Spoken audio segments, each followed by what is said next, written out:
Que triste, né, cara? Cenas de racismo, assim, pra que eu não sei se a TV a detentora mostrou. Não. Cirilo, mas assim, aos montes, sabe? Eu contei 4, 5 debruçados aqui no parapeito do estádio e fazendo aquele gesto de macaco, sabe? Puxa vida, assim, o ser humano deu errado. O futebol é, talvez, o esporte com mais casos de racismo, especialmente na Europa e na América Latina. Jogadores negros e de outras minorias raciais frequentemente enfrentam insultos raciais, cânticos ofensivos e até mesmo atos de violência por parte de torcedores. Em alguns casos, colegas de equipe ou adversários também foram acusados de comportamento racista. Uma das torcidas mais racistas e mais extremistas no mundo é a torcida da Lazio, clube italiano e que é extremamente influente e importante no futebol local e internacional, fazendo uma das maiores rivalidades do mundo. A história dessa associação entre parte da torcida da Lazio e o racismo é complexa e está enraizada em vários fatores históricos, culturais e políticos. A Lazio é baseada em Roma, uma cidade com uma rica e tumultuada história política. Durante o regime fascista de Benito Mussolini, que governou a Itália de 1922 a 1943, Roma era o centro do poder fascista. O fascismo deixou uma marca irreversível em muitos aspectos da vida italiana, incluindo o esporte. Mussolini, inclusive, era conhecido por ser torcedor da Lazio.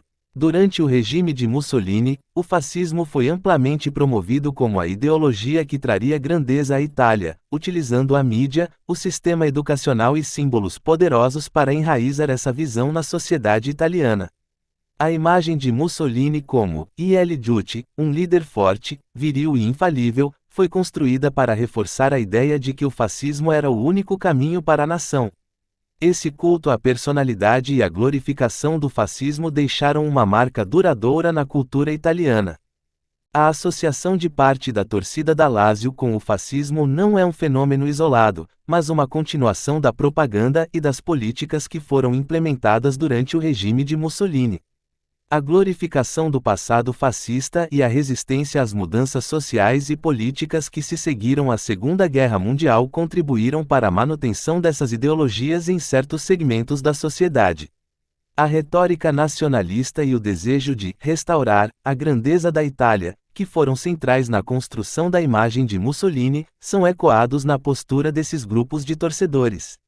Eles utilizam o futebol, um esporte de massa e profundamente enraizado na cultura italiana, como uma plataforma para expressar essas ideologias, perpetuando a associação do clube Lazio com o fascismo, já que seus ultras não são só torcedores de futebol, apenas usam o esporte como meio de ligação das suas ideologias políticas e uma maneira de expor suas ideias ao mundo. Também devemos reforçar que, assim como durante o regime fascista, havia oposição ao culto de Mussolini, assim como hoje há muitos torcedores da Lazio e cidadãos italianos que se opõem fortemente às ideologias fascistas e racistas.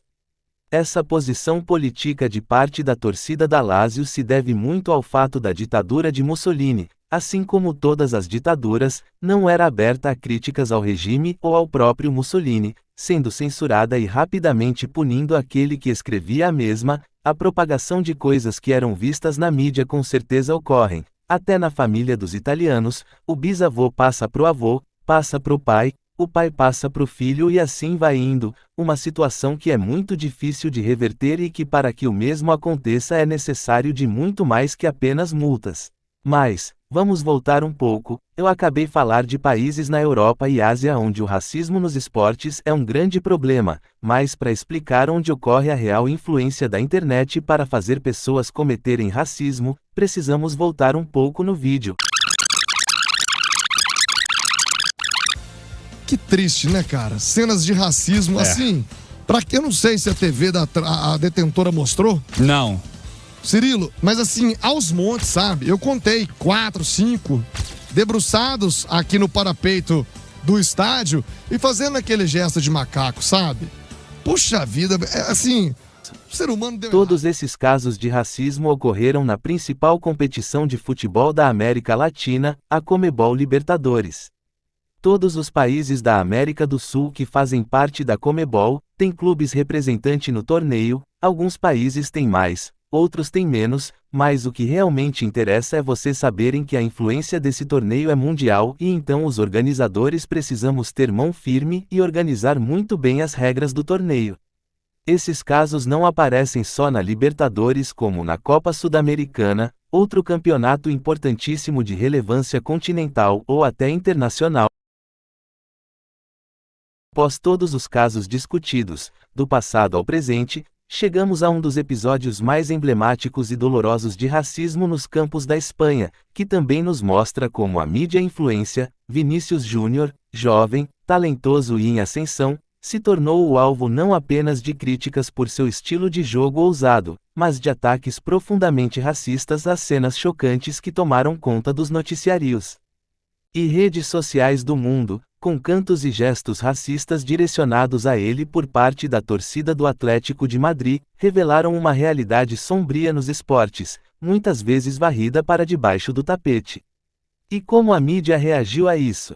De início, uma parte tentou desviar o foco, tratando a provocação como algo normal, no calor de uma rivalidade. Comentários sugeriram que Vinícius, com suas comemorações extravagantes, era o provocador. A cobertura tentou, em alguns momentos, amenizar a gravidade da situação, tratando o racismo como se fosse parte do espetáculo. Mas o racismo não faz parte do jogo. Quando as vozes da comunidade internacional se uniram, a pressão sobre as autoridades espanholas cresceu. Não foi mais possível ignorar o óbvio. A mídia, antes silenciosa ou condescendente, teve de seguir o movimento, e a narrativa começou a mudar. O foco passou a ser onde deveria estar desde o início, nos torcedores que perpetuam esse comportamento e nas autoridades que o permitem. Essa narrativa midiática cria uma espécie de droga invisível, que adormece o senso crítico do público. A responsabilidade é diluída, e o impacto do racismo é minimizado. Ao invés de fomentar um debate profundo, a mídia muitas vezes escolhe o sensacionalismo, mantendo a audiência cativa, mas sem promover mudanças. Essa situação lembra o enredo do livro A Droga da Obediência, de Pedro Bandeira. Na trama, os jovens protagonistas, os caras, descobrem que uma espécie de conspiração, que está manipulando estudantes, tornando-os obedientes e incapazes de pensar livremente. A substância que os controla pode ser um sarcasmo perfeito para o que a mídia faz na vida real, condiciona a sociedade a pensar da maneira que os mesmos quiserem a favor ou contra do que é relativamente certo. Assim como a droga da obediência impede o pensamento livre, a forma como o racismo é tratado na mídia muitas vezes diminui o que deveria ser a indignação coletiva. As mensagens são diminuídas, o problema é ocultado ou banalizado. Essa manipulação midiática, intencional ou não, atua como um controle social sutil, que impede que a sociedade, em sua totalidade, enfrente o racismo com a urgência e a gravidade que ele exige. Na vida real, assim como no livro, o controle se dá pela omissão e pela narrativa distorcida. Ao transformar atos de ódio em meros eventos de rivalidade, a mídia molda a percepção da sociedade, que se tornam, em certo sentido, obedientes a uma visão de mundo que tolera o inaceitável. Se no livro A Droga da Obediência os jovens descobrem uma maneira de quebrar o controle e restabelecer o pensamento crítico, na vida real, cabe a cada um de nós reconhecer a influência que a mídia exerce e romper o ciclo de obediência às narrativas superficiais. O racismo não pode ser uma polêmica passageira. Ele precisa ser confrontado, exposto e erradicado.